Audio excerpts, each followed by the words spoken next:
Hello guys, आप सभी को सावन के दूसरे सोमवार और हरियाली अमावस्या की बहुत बहुत शुभकामनाएं। कल से मल मास और अधिक मास लग रहा है, उसकी भी मैं आपको शुभकामना देती हूँ। सावन के महीने को भोलेनाथ की पूजा करने के लिए सबसे अधिक उत्तम महीना माना जाता है। इस बार सावन का महीना 2 मास तक चलेगा, इसलिए आज हम विशेषकर सावन के महीने के बारे में, मल मास के बारे में, सोमवार का महीना शिव जी को इतना अधिक प्रसन्न क्यों है, सोमवार की कथा और विशेषकर पूजा विधि और अन्य बातों के बारे में चर्चा करेंगे। क्योंकि सावन का महीना शिव जी को अत्यंत प्रिय है, तो उससे पहले जानते हैं कि सावन का महीना शिव जी को इतना प्रिय क्यों है। उसके पीछे ये मान्यता है कि प्रजापति दक्ष की पुत्री और भगवान शिव की पत्नी माता सती ने जब अपना जीवन त्याग कर दिया था, तो कई वर्षों के बाद उन्होंने हिमालय राज्य के घर माता पार्वती के रूप में जन्म लिया। जिससे प्रसन्न होकर भगवान शिव को पति के रूप में पाने के लिए कठोर तप उन्होंने किया, और ये तप उन्होंने सावन के महीने में किया। इससे प्रसन्न होकर भगवान शिव ने उनकी मनोकामना पूरी की, जिस कारण भगवान शिव को श्रावण का महीना अत्यंत प्रिय है। यही कारण है कि इस महीने कुमारी कन्या अच्छे वर के लिए महादेव से प्रार्थना करती हैं। मान्यता है कि सावन के महीने में भगवान शिव ने धरती पर आकर अपने ससुराल में विचरण किया था, जहाँ जलाभिषेक कर उनका स्वागत किया गया था। इसलिए इस माह में भगवान भोले पर जलाभिषेक का विशेष महत्व माना जाता है। ये भी कहा जाता है कि चंद्रमा का दूसरा नाम सोम है, जिसे भगवान शिव ने अपने मस्तक पर स्थान दिया था। चंद्रमा हर व्यक्ति के मन का प्रतीक है। हर मनुष्य की चेतनता और चंचलता को पकड़कर भगवान शिव ने अपने वश में कर रखा है। इसका दूसरा कारण ये भी है कि सोम का दूसरा अर्थ है सोमरस। धार्मिक मान्यताओं के अनुसार सोमरस का सेवन भगवान देवता आरोग्य की प्राप्ति के लिए करते थे। सोमरस को अमृत के समान समझा जाता है। ठीक उसी प्रकार शिव मनुष्यों के लिए एक कल्याणकारी बने रहे हैं, इसलिए सोमवार को महादेव की उपासना की जाती है। सावन का सोमवार आने पर शिवलिंग में बेलपत्र, धतूरा, भांग, सफ़ेद फूल, सफ़ेद दूध, सफ़ेद चंदन, अक्षत आदि अर्पित करें। कहा जाता है कि इस दिन बेलपत्र पर सफ़ेद चंदन से राम राम लिखकर चढ़ाने से भगवान शिव अत्यंत प्रसन्न होते हैं। सोमवार का व्रत वैवाहिक जीवन में चल रही परेशानियों को दूर करने के लिए भी रखा जाता है। कुंवारी लड़कियां मनचाहा वर पाने के लिए भी सोमवार का व्रत रखती हैं। सोमवार का व्रत करने से व्यक्ति को अकाल मृत्यु और दुर्घटना से मुक्ति मिलती है। इस व्रत को करने से रोगी व्यक्ति को निरोगी काया का वरदान मिलता है। संतान सुख की चाह रखने वाले व्यक्ति को सावन में रोजाना शिवलिंग पर धतूरा चढ़ाना चाहिए। ऐसा करने संतान सुख का योग प्रबल बन जाता है। पवित्र श्रावण मास के बीच 19 वर्षों के लंबे अंतराल के बाद मल मास का संयोग लग रहा है। वही सावन की दूसरी सोमवार को आज के दिन अमावस्या पड़ने के कारण इस दिन का विशेष महत्व बढ़ गया है।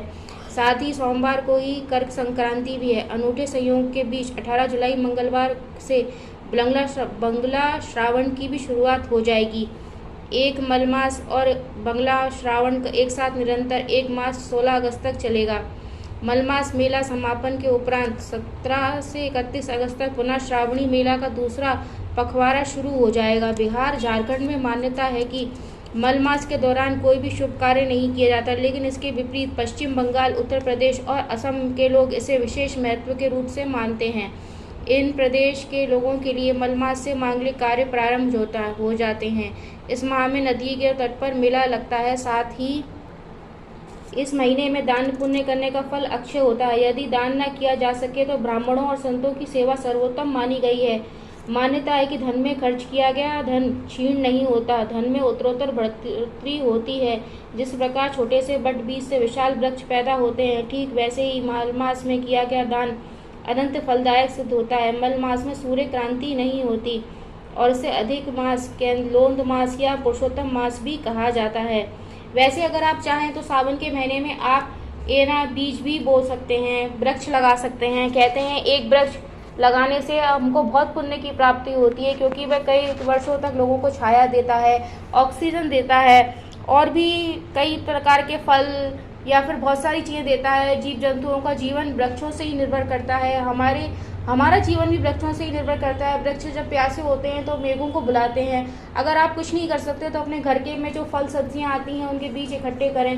सावन के महीने में जब बारिश होती है तो उनको जाके कहीं भी सुनसान जगह पे जाके डाल आएँ, मिट्टी में दबाएं आएँ, तो वो अपने आप ही वृक्ष का रूप ले लेंगे। तो ये आपकी तरफ से बहुत बड़ी एक सेवा होगी, दान होगा और पुण्य का कार्य होगा। तो सावन के महीने में आप वृक्ष ज़रूर लगाएं, क्योंकि ये बहुत ज़रूरी होता है और काफ़ी आपको इससे लाभ होता है। मल मास में सूर्य क्रांति नहीं होती और अधिक मास को लोन मास, पुरुषोत्तम मास भी कहा जाता है। इसको आम भाषा में कह सकते हैं कि जिस मास में एक अमावस्या दूसरे अमावस्या के बीच कोई भी सूर्य की क्रांति ना पड़े से अधिक मास कहते हैं। संक्रांति का अर्थ है सूर्य का एक राशि से दूसरी राशि में प्रवेश करना। अधिक मास 32 माह 16 दिन तथा 4 घड़ी के अंतर से आता है। आइए अब हम सोमवार की व्रत की कथा के बारे में जानेंगे। एक बार एक साहूकार भगवान भोलेनाथ का बहुत बड़ा भक्त था। वह हर सोमवार को भगवान शिव जी का नियम से व्रत करता था, उनकी पूजा उपासना करता था। उसके पास बहुत सारा पैसा था, लेकिन उसकी कोई संतान नहीं थी। वह हर रोज भगवान भोलेनाथ की पूजना अर्चना करता और शिव जी के समक्ष रोज दीपक भी जलाता। साहूकार की केवल ये इच्छा थी कि उसके घर एक संतान हो। साहूकार की भक्ति देखकर माँ पार्वती ने भोलेनाथ से कहा कि आपको यह भक्त दुखी है, आपको उसकी इच्छा पूरी करनी चाहिए। भोलेनाथ ने माँ पार्वती को बताया कि इसके पास पुत्र नहीं है और यही इसका दुख है। माँ पार्वती के कहने पर भोलेनाथ ने माँ पार्वती को बताया कि साहूकार के भाग्य में पुत्र योग नहीं है। अगर साहूकार को पुत्र का वरदान मिल भी गया तो उसका पुत्र केवल 12 वर्ष तक ही जीवित रहेगा। साहूकार ये सभी बातें सुन रहा था। साहूकार को ना खुशी हुई न गम। पहले की तरह पूजा पाठ करता रहा। एक दिन उसकी पत्नी ने एक बालक को जन्म दिया। उसे परिवार में जश्न का माहौल था, लेकिन साहूकार पहले की तरह ना खुश था ना दुखी। 11 साल की उम्र में साहूकार ने अपने बालक को उसके मामा के साथ शिक्षा ग्रहण करने के लिए काशी भेज दिया। साहूकार ने अपने साले को बोला कि रास्ते में ब्राह्मण को भोज भी करा दे। काशी के रास्ते में एक राजकुमारी का विवाह हो रहा था, जिसका दूल्हा एक आंख से काना था। तो उसके दूल्हे के पिता ने जब अति सुंदर साहूकार के बेटे को देखा तो उसके मन में आया कि क्यों ना इसे ही घोड़ी पर बिठाकर शादी के सारे कार्य संपन्न करा लिए जाएं। जब विवाह हो रहा था तो राजकुमार को ये बात, वो साहूकार के बेटे को ये बात ठीक नहीं लगी। उसको ये राजकुमारी के साथ छल लगा, तो उसने राजकुमारी के पल्लू पर लिख दिया कि तुम्हारा विवाह तो मेरे साथ संपन्न हो रहा है, लेकिन जो राजकुमार के साथ तुम्हारी विदाई होगी वह एक आंख से काना है। इसके बाद साहूकार का में पढ़ने का बेटा वहाँ से काशी पहुँच गया। राजकुमारी ने सारी बात अपने पिता को बता दी और राजा ने अपनी पुत्री को उस राजकुमार के साथ विदा नहीं किया। एक दिन काशी में यज्ञ के दौरान पढ़ते पढ़ते उसके भांजे की तबीयत थोड़ी खराब हो गई और वह कमरे में जाके आराम करने चला गया। मामा काफ़ी देर तक कमरे के बाहर उसका इंतज़ार करता रहा, जब वह बाहर नहीं निकला तो मामा ने अंदर जाकर देखा तो भांजे के प्राण निकल चुके थे। मामा ने रोना पीटना मचाना शुरू कर दिया। उसी वक्त वहाँ से शिव पार्वती जा रहे थे तो माता पार्वती ने शिव जी से पूछा, प्रभु ये कौन रो रहा है? तो महादेव ने उन्हें बताया कि ये उसी साहूकार के बेटे का मामा रो रहा है, साहूकार के बेटे की मृत्यु के कारण। तब माता पार्वती का मन ममता के भाव से भर उठा और वे शिव जी से कहने लगी कि आप उसको जीवित कर दीजिए, वरना इसके माता पिता विलाप करते करते मर जाएंगे। पर शिव जी ने कहा कि इसकी उम्र 12 वर्ष की थी और इसकी उम्र अब समाप्त हो चुकी है।